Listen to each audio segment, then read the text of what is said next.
যারা ভাবতেছো গরুর মাংসের কালো বোনা খাবে তাদের জন্য আমার আজকের এই রেসিপি।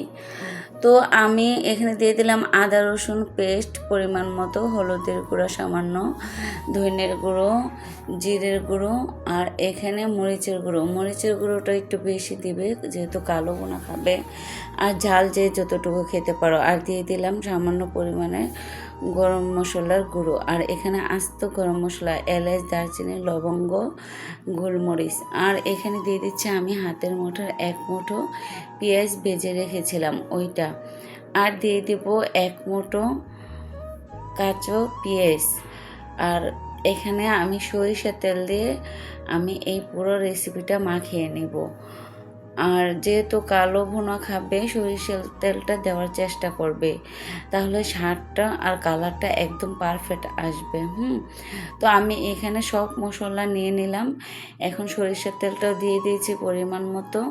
এখানে কমই দিয়েছি যেহেতু আমি সরিষার তেল দিয়ে দেন আবার বাগারটা দিব, কালারটা পুরোপুরি মানে কালো ভুনা আসার জন্য।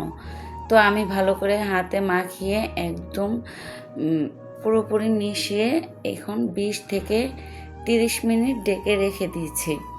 আর চলে আসলাম এখন 30 মিনিট পরে কড়াইতে বসিয়ে দেব। আমি যে মাখিয়েছি আলাদা কোনো পানি নিইনি, জাস্ট এই মশলা সহই মানে মাখানো মাংসটা আমি বসিয়ে দিলাম।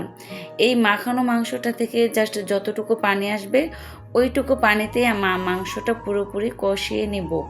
তারপরে গরম পানি দিয়ে আমি সিদ্ধ হওয়ার জন্য পরিমাণ মতো পানি দিয়ে মাংসটা একদম পুরোপুরি সিদ্ধ করে নিয়েছি।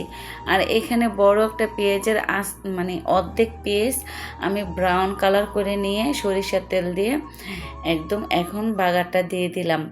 এই বাগারটা হয়েছে কালো ভুনোর একদম ফাইনাল মানে পর্যায়ে চলে আসলাম। এখন একদম কালো ভুনার যে কালারটা একদম পুরোপুরি চলে আসবে। যদিও আমি সিদ্ধর মধ্যে কালো ভুনার কালারটা মানে চলে আসছে আমার, তারপরে বাগারটা দেওয়ার পরে পুরোপুরি ফাইনাল কালো ভুনাটা চলে আসবে কালারটা। আর আমি এখানে দিয়ে দিলাম 3 থেকে 4টা কাঁচামরিচ। কাঁচামরিচটা জাস্ট দেওয়া হয়েছে ফ্লেভারের জন্য। আর এই কালো ভুনার কালারটা যে কি সুন্দর হয়েছে, মোবাইলে কতটুকু আসছে বুঝতে পারছো কিনা তোমরা আমি বুঝতে পারি না।